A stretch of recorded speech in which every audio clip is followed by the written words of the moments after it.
Welcome, EJ Snyder. Thank you so much for being a guest on the Sweet Empowerment Podcast. Hey, thank you for having me. Appreciate it. Looking forward to it. So before we even get started, I wanted to humbly and gratefully thank you for your 25 years of service to our country. You are a highly decorated Army combat veteran who's seen combat in both Gulf Wars as well as Operation Iraqi Freedom. And I just wanted to say thank you. My honor to serve, and I would do it all over again. Yeah, it's every time I see a military person, I'm just like, thank you. I feel like following them around and just saying thank you because Yeah. it's like, it brings tears to my eyes, and it's just such a gratitude feeling. So, And we always appreciate it. It's true warriors and lifelong warriors. We're very humble brood, and a lot of times, to us, it's just kind of hard to accept any thanks for something that many of us just kind of volunteered to do, understood what the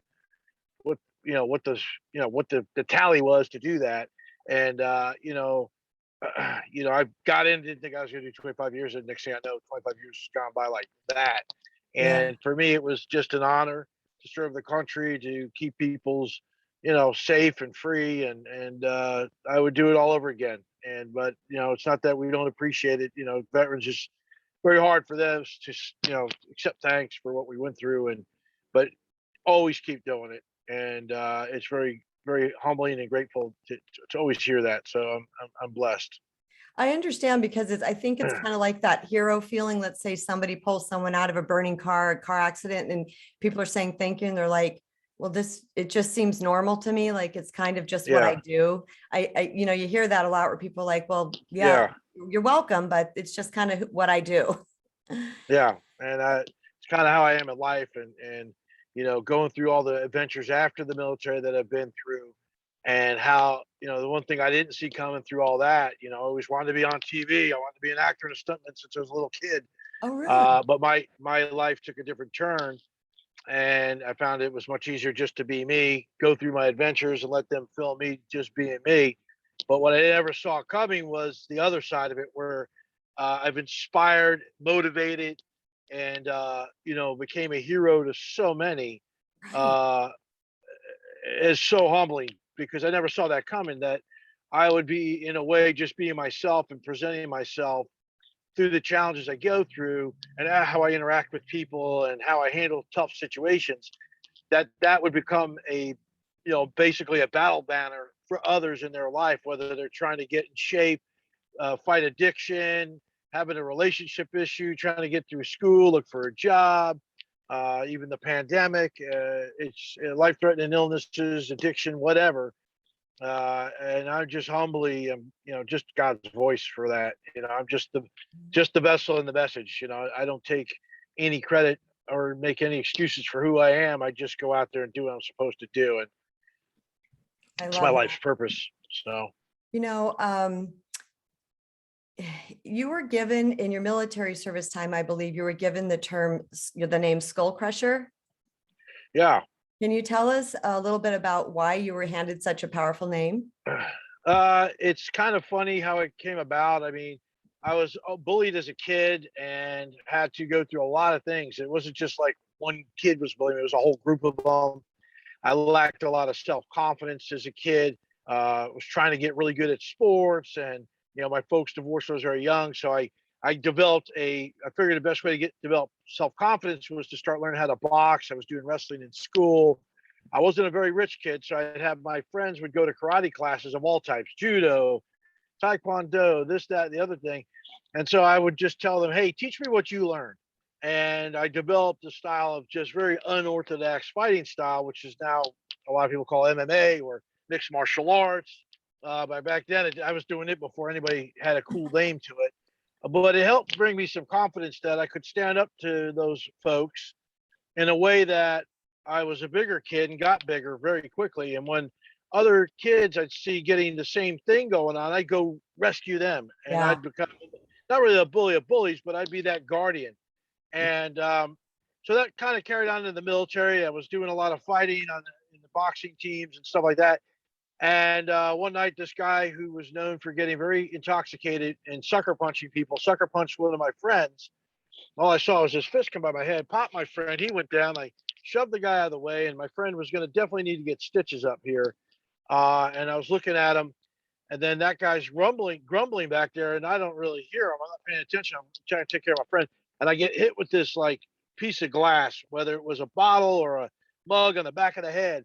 And then my battleless just rears up, and I turn around. I'm like, buddy, you're better off sandpaper the grizzly bear's ass than to screw with me. And so I shoved him down. I said, stay down. He tried to get up and tried to start a fight again. I put him down and just jumped on him pretty quickly and just started pounding him. Knocked him down, got on him, pop, pop, pop, and he got off him. Like, look, I'm not messing with you. Everybody pulled me off. I'm like, I get my friend to the hospital, and off I went. And so the next day, as in the military is, I've had many nicknames, but I'm walking up to formation and I hear, hey, what's up, Skull Crusher? Hey, Skull Crusher. I'm like, what are these guys talking about? So I look a few platoon formations down, and this guy's got all kinds of bandages on his face and whatever. And apparently I fractured up his face pretty good. And was known in the boxing ring for having fists of cinder blocks. When I used to hit people, they'd always say, oh, it feels like he's crushing my head. So that Skull Wow. Crusher name kind of came from that. And, I tell people, I've never thrown a first punch in my life outside the ring or combat, but I've thrown a hell of a lot of last punches. And so there you go. That's awesome. I love that. So let's jump in and, and talk about your appearances on this Discovery Channel's Naked and Afraid. Okay. If I'm correct, you've had 5 challenges with 0 tap outs, and I believe a total Correct. of 163 days, which is incredibly amazing. Yes, that's what it is. Yeah, that's amazing. 163 days, 5 challenges. Is the very first person to ever take the challenge on. I was recruited for another show, and they picked up another guy for that series, and they're like, hey, we'll call you. So I was coming off of a challenge called 72 Hours that TNT was filming.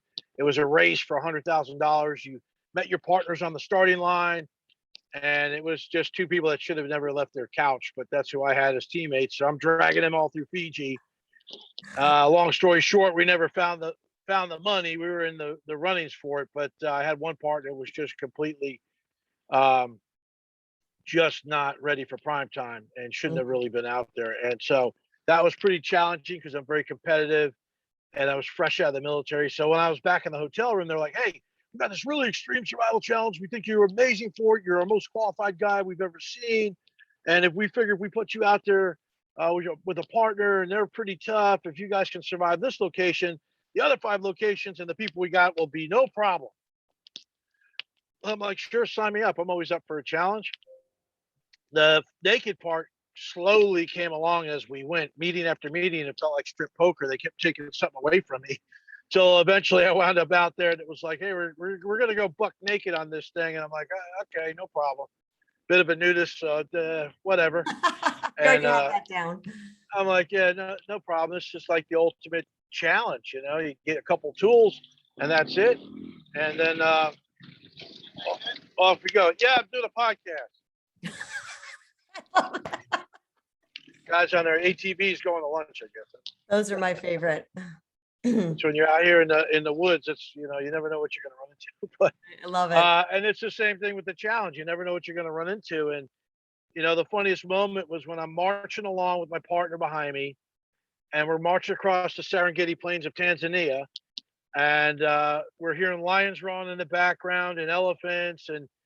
And I look back over my shoulder and I look at this amazing scene of me and my partner. And behind her is the camera guy, sound guy, the producer. And then they had all the executives came out for day 2 to follow us on our 5-mile trek across the Serengeti plains to water. And there's like 10 or 12 executives behind them in all their brand new Eddie Bauer clothes. And I'm thinking, what are these animals thinking? Seeing 2 naked people being trailed by a bunch of people in clothing. What the hell is going on here? So, I knew from the very first step of stepping and getting thorns in my feet that it was going to be a tough challenge. Yeah. And proud to have been the first one to take that step because I don't know how many people now, well over 200 other people have been able to go out and have this experience now because my partner Kelly and I got it right. And so, and I work with the show consulting quite a bit on locations and themes and things like that, as well as I work with casting to interview future people to go out. I screen them to see if they got what it takes. So that's just some of the other stuff I do with my private business outside of TV. And I teach survival. I do motivational speaking. I do a lot of writing for magazines. I'm trying to author some books, which is it's just a matter of finding time for books. Mhm. Um, Yeah, it is. so I'm in the team building and things like that. So I got a whole lot of things going on with influencing, and you go to my website, ejsnyder.com. You can see all the things I got going on there, and getting ready to release a whole line of downloadable tutorial survival videos that I did last year during COVID. I've got 11 of them. That's So they're awesome. really great stuff. They're 4K quality. I got this 4K camera. I had my son come out there and film me teaching basic survival skills. So we're going to have that on the website within the next day or so, that you can purchase them for just a small fee for downloading. They're anywhere from just over an hour to an hour and a half long each. So it's a lot of great information. Yeah, you got a lot of good stuff on there. I was going through it the other day and I was like, oh, he offered, Thank you. tools and food and like Yep. all kinds of Yeah. things. It's a really great thing you got going on there. I mean, you're just spreading it out there.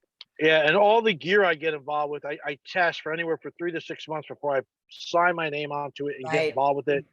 And I'm all into nutrition. I used to be a bodybuilder. I was always an athlete in the military. So I wanted my dehydrated foods to be no preservatives, no GMOs, highly nutrition, packed with vitamins, packed with real protein, not the powder stuff, and have a long shelf life and be good for the body, keep you healthy. Because, it's hard to stay healthy out in a survival situation. So I want the foods to take care of that. Yes. All the water systems I'm involved with, pure water is important for the body, and then good tools. And so, I get behind things that are really high quality, and I test them out and they better work. Like, they didn't have a knife I needed, so I designed one with Tops knives, and I've got 2 of them now. And there's some fun stuff on there too, flip flops and other things. So I saw that. I've Yeah, got, you've been yeah, busy, you want bro. t-shirts? I got it all. You've been busy. So in a recent Instagram post, because after the 60-day challenge, I'm fairly new to Instagram. Excuse Okay. me. And my daughter was pushing me to get on there. And so I got on there, but after the 60-day challenge, I was like, I gotta see if any of these people are on there. And I looked you up and I was like, oh, there's EJ. So I started following you. And in a recent post, because it is super important to be prepared, obviously, with your tools and the things that you bring with you. Yes. But I want to get into the mindset aspect of this, because we both know that's like the coup de grace. That is That's like where the rubber hits the road. Yeah, that's the most important survival tool you have, Mhm. is your mind, a mindset. And my motto, "Tu esponte superstes," is Latin for "survive by your own will." It talks about that. And for me, I've done several articles years ago. I probably need to post them on my website about mindset. And it's a culminating thing. It's about mental toughness, physical prowess, a will not to quit, never to give up, an iron will, that will to live. It's skills and tenacity, have that grit to take Mhm. tough things and just kind of get through them.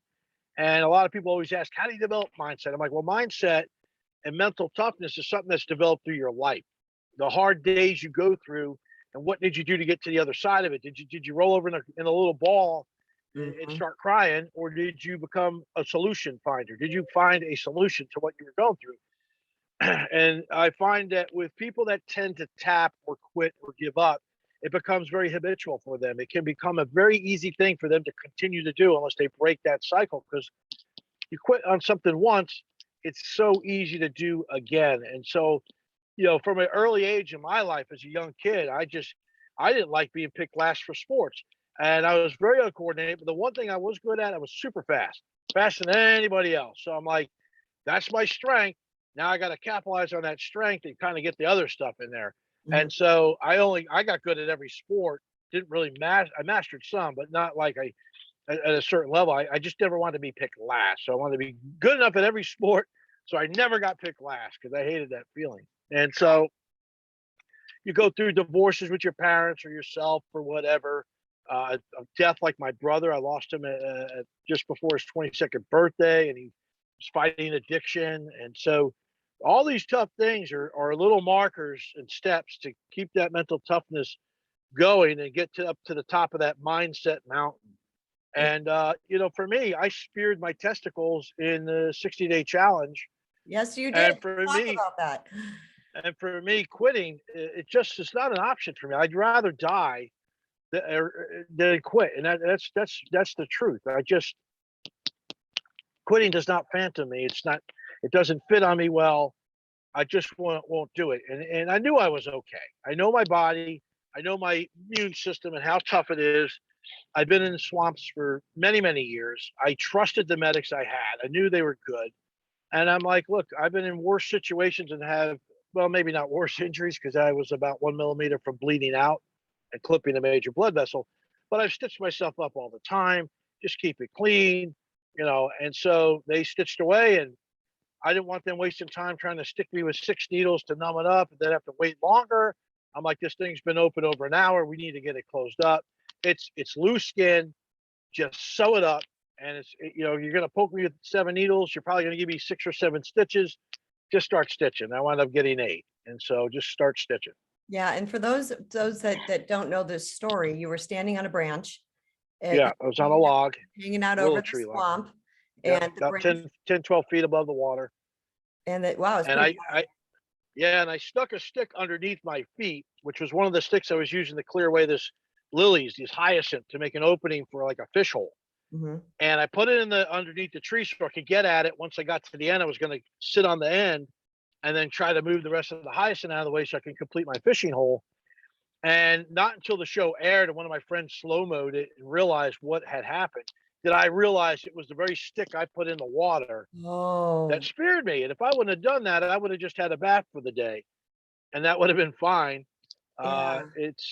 In survival situation, slow is smooth, smooth is fast, and you can't. I always try to slow myself down because I'm a very fast-paced mover, a lot of energy, and I know that if I go too fast, I wind up getting hurt. And I thought I had taken that situation and assessed the whole scenario that was going on, and obviously I didn't. And in the drink, I went and tried to make some shish kebabs. Out of the family jewels. I Yeah, mean, and it was sore pretty bad. that was a pretty telling moment where I'm watching there and you look like a woman giving birth. And I'm like, I can't believe I'm watching the EJ do this. I mean, you're just sitting there like, yeah, whatever, like give me some popcorn. And I think it was Max, like, don't quote me. I think it was Max that said, there's no way he would have tapped. He's like, there's no, Yeah. if I'm in, all the guys to a T, the crew, they're on I don't hear anything that's going on, but they're in their ears on their whisper mics saying, oh, EJ's down, EJ's down. They're like, oh my God, no way, what's going on? And then they said what happened. And then every person was just like, oh no, oh, I'm out of there. No way. He's doing what? And, it's just that, it shows people that, there's some bad things that can happen. You can rise above it, be tougher than it is, and deal with it. Because in a real survival situation, I would have to have handled that, and I would have. It's just there's a lot of insurance rules and whatever. Because I've stitched myself up tons of times. was that right? Oh gosh, right here. I've got stitchings that I did to myself all the time, and it's it's something I learned when I was in the EMT school, and I got to learn how to do sutures. And so, I just to me, it's a practical skill, and I've stitched myself up with dental floss and regular thread and whatever. I just keep it clean and lots of hot water, and so I always treat the challenges as real as I can keep them, and they do a pretty good job of that. Well, and at the end of the last challenge, when you guys were, and this is one of the things I think that I know as a fan, someone who's been watching all these challenges and everything, it's, as you know, I'm very much into the brain and the mindset and tenacity. I grew up with 4 brothers, so I had a sink or swim situation. There was no princessness. So I relate to a lot of what you're saying. It's like I had to step the F up or I was going to be left behind or fail or whatever. And I just love your little sound bites because I'm like, I so relate to him. And I think so many people do, like they feel it in their heart and their soul when you're saying certain things. And at the very end of that challenge, everyone's like, we're out of here, we're out of here. EJ Snyder says, and I'm quoting you said, just to remind or to tell everybody, you guys were getting on rafts in 41-degree water. And, you had a canoe and a raft and there's seven of you. Seven. And you're needing to get to the final destination of extraction. And it was cold and it was very, kind of, but you said, For me, it's all about focus. We're not there yet. And I Yeah. was like, God, that just gives me chills just thinking about that, because it's true. It's like, so my question to you is, can you talk to us about the importance of focus and not Yeah. celebrating too soon? Because Yeah. you know what that does. Yeah, Mother Nature is very unpredictable. Situations in life can be very unpredictable. And so you can't always foresee an outcome. You hope for the best and hope that that outcome will be what you want. But you have to always remain, especially like in life and in a survival situation, remain flexible. You have to adapt. You have to change course and pivot at a given moment to make sure you stay on course and focus towards the end prize. Because I mean, I remember my foot being in that water, and I'm like, damn, my foot must be falling asleep. I can't feel it, and I pulled it out. And it was dang near blue because the Wow. water was so cold it was starting to almost turn frostbite.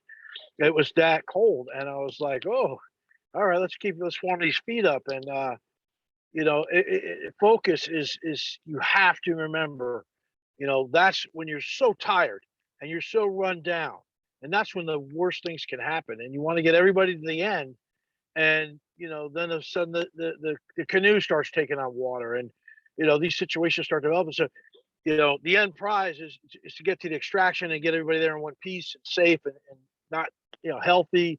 And so when you have to focus, you have to keep your eyesight on that. Okay, there's the end goal. That's where we're going, and we're not out of here yet. Anything bad can happen. We have to be prepared so that we can meet that end goal. And you just got to stay focused. You can't get distracted.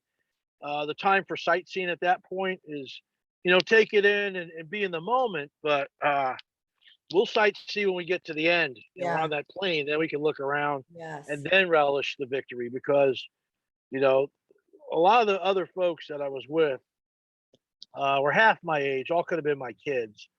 And like most of them at night are like, EJ, you're 55 years old. There's no way I'm out here at 55 sleeping on this ground in this cold. I don't know how you do it. And I'm like, well, you just got to stay, you got to live life and suck the bone marrow out of life. And that calls for some going through some pain and agony. That's how you become better. That's how you have greatness all of a sudden rears its head up, is because it's those things you go through that make you a better person, make you grow inside, make you evolve. I always said in life, you do no favors to people by coddling them. Right. Hard times don't last, but hard people do. And so if you coddle people through life, you're just setting them up for failure, I feel. So when something really gets tough in their face, they don't know how to get through the other side of it. And that's part of mindset and focus is just, Yes. embrace the suck, hug it, kiss it, pat it on its back, put it in your sidecar and keep moving. And, it's just, you just got to be tougher than the moment. Yes. How do you handle personality clashes? Because obviously you've been on 5 challenges. Sometimes things Yeah. look a little wonky. But in this particular challenge, you've got 7 of the elite, right? 7 and Right. everybody. Towards the end, Yeah. started out with 12, Yeah. Right. uh, Yeah. very Sorry. strong individuals, Yes. Let's honor those because that's absolutely true. Um, variant of skills. It's not for everybody. yeah. I was surprised to have so many standing there with me at the end, but elated as well. Many of them are people I want to be out there with and do survival stuff with. Just wish it was longer. And I'll bring another point up in a minute about being alone. Yeah. I was Um, going to ask you about that. yeah, but it's you have personalities that are coming in your life. Thankfully, in the military, I had people from all walks of life, backgrounds, religious creeds, men and women, and different takes on life, different growing up situations, marital statuses, whatever. And so in the military, I learned how to deal with a lot of different people as a senior leader. And leadership is motivating others to do what needs to be done to get the job done, get to the end goal. And a lot of people, a lot of times, don't know they need to be led. So you have to you actually lead them, and they don't realize they're being led. And it's by the things you say, how you present it. If I got to make you think it's your idea to get you moving, to get it done, no problem, no skin off my back. I quietly did my job as a leader. You take all the glory. I don't care, but I led you to get that going and get it done for the group. And so I had to be a leader for a lot of people. I was a chieftain. They had to look up to me. I always spoke daily, and I only opened my mouth important things need to be said, not just to hear myself talk. There's a lot of people out there like that. Oh, yeah. And then you run into different situations and calibers of people. And, it's just a fact. Men always tend to think more on the logical side of things, how they outlook in life. Women just happen to think in an emotional side. Now, there are exceptions to the rules. I'm not Yes. saying that. I'm not, Yep. I'm No, I not gotcha. pointing at a woman and saying, hey, you will go over here, go over there. Everybody's I get equal in it. my life. They show up with a certain set of skills. Whatever you present to me, that's what I'm going to accept from you as your face value, what you're bringing to the table. But it's a scientific fact that that's just how we think and how we look at Mhm. situations and problems. It's not a weakness. It's a lot of times it's a greatness. It's a strength because women, the female lion, rip your head off over their kids, and they have a certain inner strength that is an emotional strength, but it's also put into physical acting to be an impressive thing. And so as I dealt with different people, I one had to figure out, okay, what is the situation? What is the exact problem? What's giving me angst? What's causing me some negative energy or feelings that I don't want in my I'm a positive person. I don't like negative energy hanging around because that becomes a No. cancer. And I'm like, I was not always like this, but now I'm at a point where it's like I handle things right then and there. I don't let it linger. Get in there, get it out on the open. Let's just keep moving on. It's better for everybody. Because if I harbor emotion, I get very angry. I start making snide remarks. I start making faces, and I don't want to be that guy. That's not appreciative to the people that are with me that I need to help me get through this challenge. And the two girls I was with in the beginning, I credit them a lot. They're strong women. We had our issues. We dealt with them. Maybe not as dramatic as it was edited, but we did have them, and they were real. And in the end game, it's like everyone wants to feel important. Nobody wants to be a sidekick. I don't want anybody to be a sidekick. Everybody brings value. But those two ladies in the shelter we built really helped me get through 60 days because it was a massively impressive shelter. It kept me warm and dry, and that's like 75% of the game right there to get to the end is keeping your core body temperature in check. And those two ladies, Suzanne and Sarah, really, I was sad to see them go, but they just didn't Yeah. have the weight to take the impact of what the swamp does in the cold to your body. Yeah. And but they went as far as they could, and then there I was alone for a while. I love that you brought up the communication because what's great about this, EJ, is I think we're on the same wavelength because basically all the questions that I have formulated for you, you're answering Yeah. for me All without, right. That's awesome. Yeah, but we're on the same spirit level. definitely. So the communication is a huge thing. And when you said that, you're like, I'm all about getting it out in the open. I was like, so am I, bro. I don't Yeah. like all this hidden crap. I think we need to Yeah. approach things. Max and I had a little bit of a tiff. And as a survivalist, I've got to think through problems. If I didn't have him out there, I got to get the fish out of the water. I got to figure out how I'm going to do that. How am I not going to lose the fish? How am I not going to lose the hook? And he just didn't give me a chance to do that. And I understood he was trying to help and be appreciative, but I felt very disrespected. I felt like, give me a moment, man. It's like you wake up late and you go over there and you go on the honey pot, which is the very limb I fell off of, and it's catching all the fish.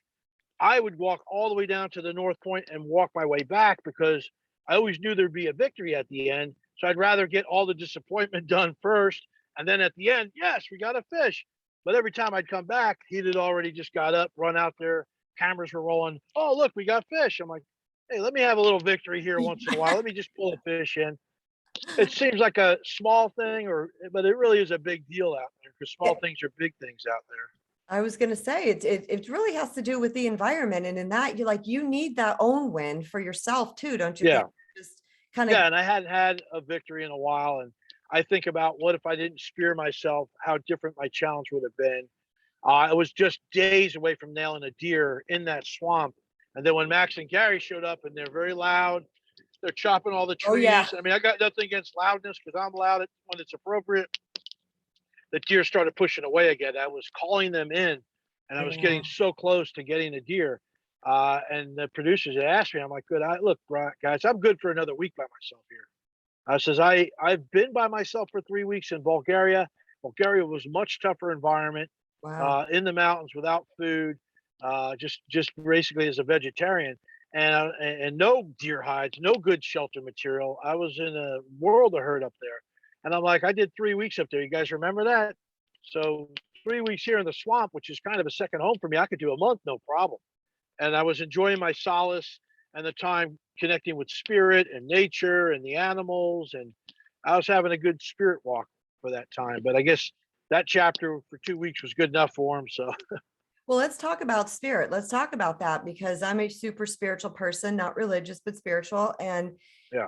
in this, I was rewatching a little bit. I saved that last 60 days on my recorder and I can't delete the freaking thing. My husband's like, you Yeah. delete this. I'm like, I can't delete it yet. It's just such a great challenge.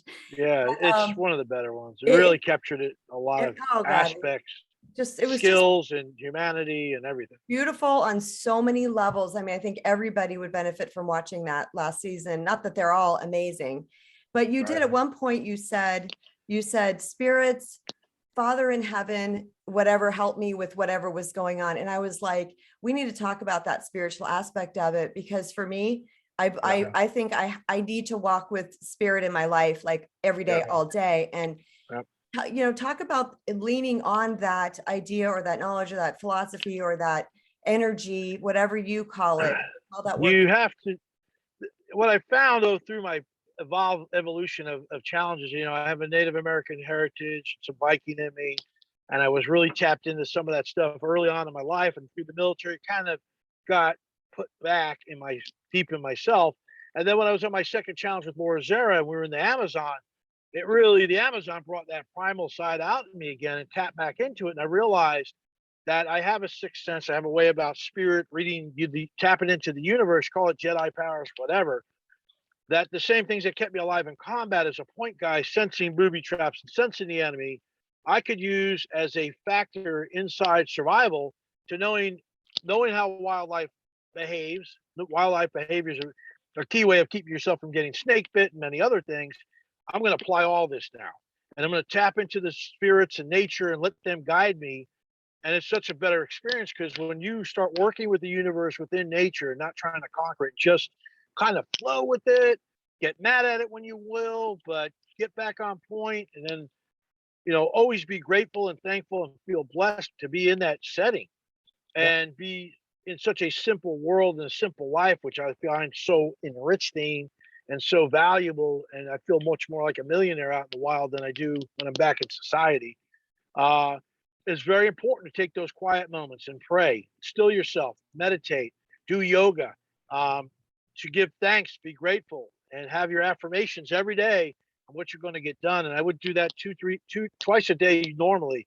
Once in the morning after I've got out hunting early, whatever, wait for the sun to come up and do it then. And then at the end of the day, I always did it, whether it was to the moon or to the sun setting.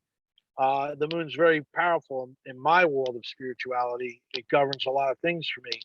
So if I could have a nice moonlit night, I would save it for later. But I always tapped into prayer, tapped into spirit to keep me safe, guarded, protected, and to just be thankful for every little thing I got. Whether I thank the plants, I thank the animals, I thank the trees, because that the swamp itself for providing me with the things I needed to keep alive. And when I left, they showed that moment of me giving thanks to the swamp, but that was a daily factor of me. I had a Zen spot on the North Shore, away from the camp, really quiet, and I had one on the south side, on the back side of our shelter, with a Zen little circle I made out of vines. That was my zone, and I would go in there, and the birds would come commune with me, and sometimes the butterflies and whatever. And here's this big, tough, militant Neanderthal Viking guy, and have that side of heart that you can have compassion and love for people and for what you're doing. And then with mindset being what your number one tool in survival, your number one support in survival is spirit, and Oh, having some sort of spirituality. If you're whether you're a Christian, a Muslim, whatever, worship God, worship the Great Spirit, spirits in general. They're all there to aid you. And on the first day I was by myself that morning, I was walking around the island and a barn owl showed up. And that guy was the spirit guardian of mine that stayed with me the whole time until Max and Gary showed up. They would literally fly with me when I was walking down the island to wow. go hunting. And I was giving him crawfish and trying to befriend him. And I was about 2 crawfish short of being able to take that owl, capture him, and put him on my shoulder. I Wow. would have really loved to have had that moment, but that creature was magnificent. That is so amazing to hear because I enjoy those type of things. And I think that Yeah, so inspiring to so many people. And it's kind of sad in a way that there's only so much time that they can Yeah. film in. They have Now to. they showed them on camera, but you're right. They only have so much time to show things. I actually carved out a pin for my deer cloak to go through my cloak to keep it on my body of a barn owl, and actually it was Wow, a pretty cool little craft to honor that owl. that's And awesome. Yeah, I love so that. So you recently said on an IG post, you said the whole each challenge was a blessing, a lesson, a chance to grow, a time yeah, to lead, to be yeah, wise, to have gratitude, to help, to bless others, to be a good tribe mate, to teach, to be the light, an example, and an inspiration. And obviously that spoke to me so much that I copied and pasted it. I was like, nice. yeah, so tell us about the blessing and a lesson, because Yeah, we touched on this earlier, that each thing that I've had a lot of things happen in my life too, a lot. You right, and I could talk for right. days around a campfire. And it's about taking those challenges and turning them into greatness. Yeah. So, how does one start Uh, that? Like, what advice yeah. would you give? That's one of the things I love about the challenges because you learn something about yourself, learn something about life, become better, evolve in a way, and the lessons get presented in many ways. Whether it's an action that happened in the survival event, it's a disagreement with somebody, it's something that you offend them and you don't realize it. You got to go back and understand that the partnership's way more important than your ego. Um, and so, in all those things, I look forward to that the most is going through this thing and coming out the other side better for it. And whatever is going to be presented to me every day, I took every step and every lesson. And they always ask me, "Hey, what day is it? How many days are left? And how are you feeling?" I'm like, "Look, I've told you guys 1,000 times. I'm counting this challenge by the amount of steps I take. And I guarantee you, by the end of 60 days, I will never know how many steps I ever took. And I'll be thankful and grateful for every one of them. And that's how I want to remember this challenge, not by the amount of days, but for all the steps I took, because each step, there was a lesson, or there was a way for me to bless somebody, or be in a good way. For my first XL challenge, my partner Jeff and I, we were just trying to dominate that place. We were just trying to be the beasts of the jungle. And we did that in such a way that we had signed on to be so dominant that we would be able to go 40 weeks, let alone 40 days. And that was our attitude. But in doing Yeah. that, there was another style of survival with the other group, which was more laid back, wasn't wrong. It was just their way of doing things, but it just wasn't our way during that setting. And I left the challenge with a good friend in Jeff. And he was my brother and always has been, like my younger brother. Mhm. But with the other group, there was there was a lot of angst, and they took things really personal and took it a different way. And it wasn't that we were saying we were better than them at all. But in the end, me and Jeff had walked together the whole time without anyone else, and so we didn't see why we should all walk out as a We, group, but we're just get talking on the about boat as a group. Jeff Zausch. Yeah, Jeff's ouch on Yeah. XL1. So when I came into XL7 with Legends, and I was hoping a lot of those other people would still be there. I've made amends with some of them over the years. We've had some discussions. But what I felt when I left XL1 was I missed a leadership opportunity to kind of band those two groups together and make it not so much about me and Jeff, which was kind of arrogant and egotistical, and be better for the group. And I missed that. And it was what anybody wants to think. Like I said, a lot of people don't know they need to be led, but they do. And I know there was a lot of bush hippies didn't want some militant guy to lead them. And I wasn't probably prepared to be a chieftain at that moment, but I missed that leadership opportunity. And I felt like I didn't walk out of there with a family, a full intact clan. Mm, Even though we said we were the Elite Eight, I didn't feel that was there. So this time I wanted to make sure that every chance I got to, I want to do better at showing leadership on many levels. And I wanted to walk out with a family in the sense of team and clansmanship and all that stuff. And I really felt that I did. And that was something I want to, that was the only goals I had going into there in making 60 days was to have those two things plus the 60 days. mhm. And I got to meet all those.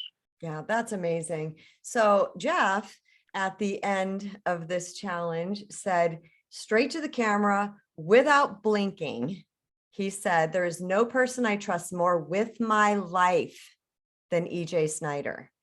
And I feel like, honestly, EJ, that, I mean, could you have a better compliment? Could there be a more humbling, right? I mean, Now, my tribesmates really, they honored me in so many ways that I'm grateful for. You know, that statement from Jeff. Jeff and I have been through a lot together. We did season 9 of Dual Survival as hosts together. We've traveled the world together. We've been in some sticky situations outside of TV. I mean, when we were in Turkey and Istanbul, there was in July there was the military coup was going on, and they were bombing the airport that we were in. So wow. we've been through a lot, and I had showed him action that we needed an escape plan, how we were going to get out of there. I had contacts call me with coding so they could help get us out of there if it got really bad, and he saw that in me. So that's why I think he says that. Max complimented me. Gary complimented me on many times about, you know, being out here and being on with my skill level and the things I knew. And I don't do it in an arrogant way. I just want to share with everyone and just let's survive together and be good teammates. And so, you know, Max and I, we took on that big challenge of doing that dugout canoe. And That was he was amazing, young. by the way. What the heck? I mean, that was that was the most amazing thing I'd ever seen. Yeah, it was a project of love and pain. It was really a lot. And but Max was he was the youngest guy out there at that time, and I was the oldest. How And old's then we Max? both How old is Max is 30, I believe. okay. And for us to come together, especially in this time and world, Mhm. two different age groups grew up two different times. You know, African American male with very liberal views on life and the world. I'm an independent thinker, but more conservative in certain values and things and like that, and show people that you can be opposites and you can still love each other, respect each other, and work together. And it worked out really well for us because we had such a respect for each other, and that's why, you know, I had to clear that situation up pretty quick. And then I just respected him in a way and apologized for that because that was just not cool. Yeah.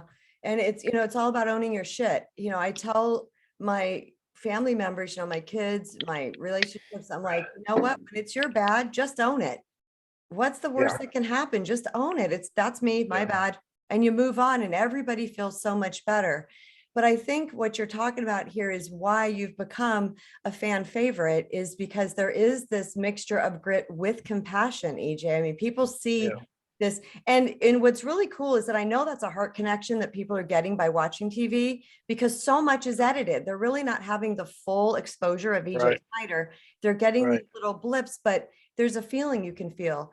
And in this last 60-day challenge, there was some, I can't remember if it was Gary when he was not feeling well or if it was Max when he was sad that Gary left, but at some point they apologized, like, I'm sorry, I'm not feeling good. And you said, you looked at him and you said, you take the time you need, Yeah, in so many words, I'm paraphrasing, right. and that's kind of that's so compassionate, but also you're in a survival situation. So there's always this balance that you're playing, Yeah. right? So can you talk about And that? when someone goes down, if I went down myself, you know, I was in a situation where I was hurt and I couldn't go in the water for a few days, which was problematic. They were worried I could pull the stitches out, then I was done just by doing work, but I couldn't let the guys just do all the work.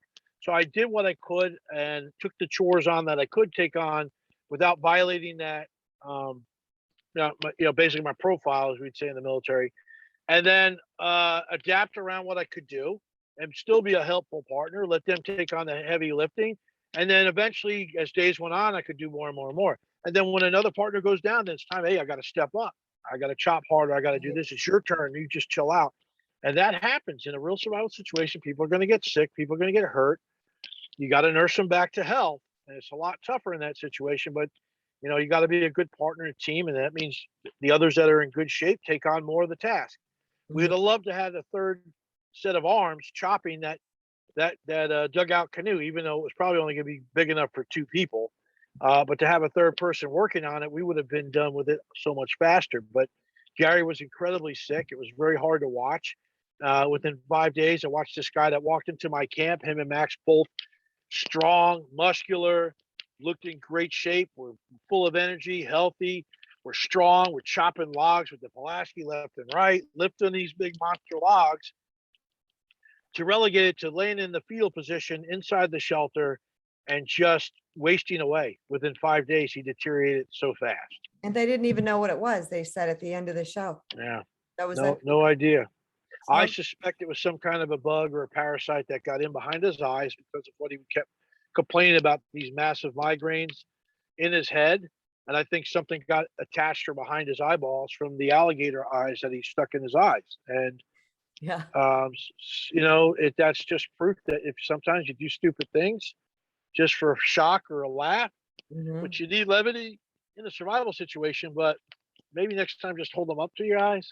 Yeah, and not shove Uh, it, because he did it yeah, on his bald eye, like it wasn't over his yeah, eyelid. yeah. I thought his eyelids were closed, but his eyes were open when he said when he did it, and it was just it's terrible because it took him out of the challenge, and you know we were pretty strong at that point. Then it came down to the fact that Gary, both me and Max, all of our partners had left, and we only had each other compared to what happened with the other groups, and so so cards you get dealt is what happens, and so Yeah. you just deal with them and you keep pushing, you keep taking care of each other. So So two quick things. One is how did it feel we touched on being alone, but is there a point, like, you knew there was so many other groups out there, is at some yeah, point you thinking I'm going to try to hook up with other people, or because I know they just kind of found you, but yeah, were you happy when that happened, or were you like, yeah, this is cool, or it's not cool, like you didn't really? yeah. I didn't really. For me, I had no idea they were coming into the camp. I was like, just I was in my own solace. I just had a major injury, spent the day taking it easy, made a loincloth to protect myself, which was a fun craft project with fishing line sewing and sewing up that loincloth, and knew the next day I was going out hunting and to go get a deer, no matter what, and uh, being by myself, I had gotten to a rhythm. Yeah. Yeah, it's harder. I've got more chores to do, but I always would try to do firewood collecting in the morning because sometimes you get to the back end of the day, something could happen, and you don't want to be rushing around trying to find firewood, especially in the middle of the night or when it gets dark, because the cold is coming. Or that's when you catch a fish at the end of the day. Now you got to clean the fish, get ready to cook it, which is great. But when you're by yourself, to me, staying warm and firewood's way more important than eating at that moment. Mm. And so, but when the others showed up, I was kind of happy to see them because, like, oh, now I got someone to talk to. Oh, wow, they brought honey, and Yeah. me and Gary are good friends outside of the show anyway. Yeah. And then to see him and Max just roll in, it was a nice surprise, and it was kind of nice to have somebody else to talk Yeah. to, be able to fill the shelter back up with two more bodies, and split the share of the task and get to seeing what this new team could do. Um, I was wanting a few more days because, like I said, I was pretty close to getting a deer, and I figured that once I got that deer, I'd Mm. smoke it and then take all that with me, and then set out. I could set out on foot, not having to worry about finding food, and then because I figured I kind of knew, I sensed where Matt, Ryan, and Wiley were. I kind of felt I knew where they were, and Mhm. I would have just had to cross over this one channel. So I had to wait for probably was going to have to wait for everything to heal up to get across there because there was no way other than swimming to do that, or maybe build a small boat or a bridge, which we did build a 40-foot bridge to get to Right. the north side, but nobody didn't see much of that. I think he saw us walking across it once. Gary helped me finish it. Yeah. Um, but I was going to go head west and try and find Matt and those guys because Mhm. I kind of knew where they were, and I figured the other camps were way south of me, and that was just way further than what I wanted to do. I wanted to head towards the X and hopefully find some other folks down the road. But I was doing fine by myself. I wasn't going crazy or It nothing. didn't seem that way. I'd sing songs at night and just kind of you know keep the swamp entertained. And when you're by yourself, you have to be your best friend. You have to entertain yourself. You need to look at the camera and know that that's your audience and that's your friends out there, and talk to the camera as if it was your friend, and be a little eccentric, and just keep your sanity that way. Because I can see, the laws of three say within 90 days, people can, if you're by yourself, you can go stir crazy and kind of lose it, when Mhm. you're in solitude for 3 months. Wow, yeah, I would think so. So one last thing I want to touch on is Miss Riley, little Miss Riley, who stuck it out. I mean, that's amazing. You got someone there? Yeah, I'm doing a podcast. I'll be over in just a minute. It's ready. You guys did it that fast. You guys kick ass. Uh, That's awesome. so You got a whole thing, you got a whole community going on over there. I love it. yeah, they were taking care of something for me. The off grid generator kind of went down, so did a little favor for me. Came out here, a couple Awesome. friends of mine got it So, fixed. being Anyway, being a so girl, Miss Riley, yeah, being a girl that grew up with only boys, I identified with her so much. I just was Riley's so amazing. clued into her that, Right? but yeah, Yeah. share with us something. Riley and I in our shelter were down towards each other. And then the first night they came in, me, her, and Max slept around our fire in our little lean-to until we built the good shelter. And then she would get so cold. I was like, Riley, look, I'm the biggest guy in the shelter, but I'll take this smallest spot down here on the end and I'll tough it out and I'll sit down here at the head of the table where everyone had the log fire where they could warm their whole torso. I could only get like a little small section, maybe to warm my belly at Yeah. best. But she and I were very close. She watched after me. She knew that I was the first one up in the morning, me and Matt, because we'd go hunting. And then in the evening, I'd be the last one back in. And I'd be collecting firewood up to the last minute, doing whatever, because I would be out just hunting day and night trying to score something for our team. And she would always, we sometimes I'd get the firewood or she'd fill the firewood up. We'd take care of each other. When I would leave in the morning, I'd hand her one of my deer pelts that I was laying on so she could have a blanket to stay warm and sleep a little bit longer. And then when we would pass the bucket of food, we'd say, okay, such and such, a pinch or whatever. I would always take a little bit less because at this point, I have a mental state and a spirituality that's going to get me to the end. And Mhm. if the younger guys need food more so than me because they just need to run on that, I'm high on life, so I have that energy. I Yeah. wasn't taking as much as I was supposed to. So she's like, "Hey, can you show me your Zen spot?" Because of course I had to have a spot to pray at, and it Mhm. was underneath this 300-year-old oak tree. It was massive. She, oh, I want to go over there and see this. So I went over there. We started a little fire. I said, yeah, sometimes I come here at night, get a campfire going because I like it. Get some time alone, being myself, Mhm. because I can only listen to so many of Matt Wright's stories, as funny as they are. He's got 1,000 of them. And I love Matt, but oh my God, he's Yeah, so yeah. funny. But Riley pulls out a handful of like 8 pieces of meat that she'd been stashing away. She's like, here, you eat this. I know you haven't been taking as much as you need to, and you got to stay strong. We need you. So please, that it just touched me so, Mhm. moved me so much. And I don't know that they even showed that, but that was, uh, and every time I go into a challenge, I like to have a moment with at least one moment with everybody that can have these great memories to take from my life away from with all those individuals out there. And I had plenty with Max and my other partners prior. So I had some good ones with Riley. And then me and Jeff got to go hunting again. Then me and Steven had some time. Not as much time with Ryan as I wanted, but we had a few moments. And then me and Matt would go out hunting together. And so those are very important for me to have those one-on-ones and have those relationships built. Well, EJ, we're just about out of time. So although you and I could Okay. talk for 40 hours, Yeah, um, yeah.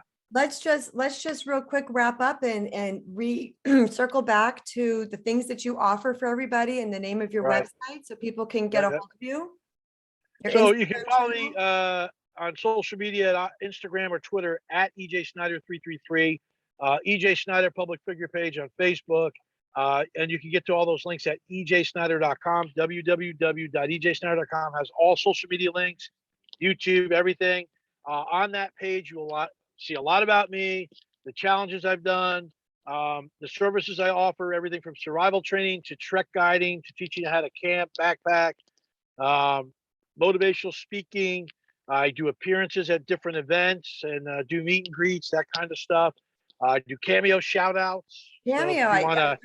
Yeah. if you want a happy birthday or an anniversary to somebody or just your own pep talk, I've done it all. Just sign up on Cameo and I'll do those. We have a lot of gear that I've created knives. I've got t-shirts. on an online t-shirt store, links to all that stuff. If you like the kayak, I got this recreational foldable kayak that fits in the trunk of your car, saves you from having to put it on top of your roof.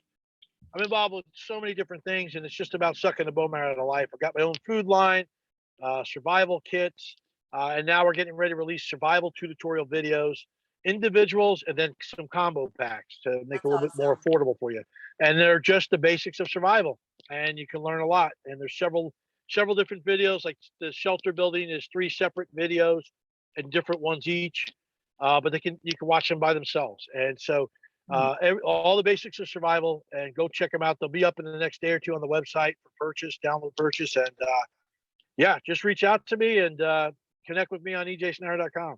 Well, EJ, thank you from the bottom of my heart, both for your military service, also for being you, and for blessing the world with inspiration, because Lord knows we need it. We all need it. And for being such a solid human being to shine your light for a lot of people. You know, I really appreciate you. Thank you so much. Well, God, thank you so much for having me. It's been a blessing. I know a lot of people are going to say, hey, when you going back out? I am always ready. I would leave right now if they called me up to go out on another adventure with Thinking Afraid. I was the only one who, with any honesty, said I would go back out and do another 60 days right then and there after only a You few did weeks of say that. recovery. And all the other legends, you know, I love them all. They may say it. I don't think any of them mean it, because every one of them said they'd not do it again. But you change your mind after a few months. You may want to, we get addicted to this. But for me personally, I would do it at any moment. They know that. So it's not up to me, it's up to them. I have filmed a couple pilots, and I'm in the running for some other shows. So maybe I'll be on something else in the future. But for me, TV is coming to a closure down the road here probably soon. And I'm just trying to live life and do the things I do. And probably going to start presenting my own material on my YouTube channel and on TikTok for the world to be exposed to it. Stuff I can create the content the way I want to create it, Yeah. and not have to have it the way others want it. So, you know, I'm not turning down any opportunities. So if they pop up, I'll do them. Well, I can't wait to see what's in store for you, and I'll be there watching. I appreciate you. Thanks for having me. And everybody out there, you know, stay positive, stay focused in life, keep a positive mindset. You can get through anything. And I'm here for you in spirit. Stay naked, stay lovely, and be real, and be the best human you can be on the planet. Yeah.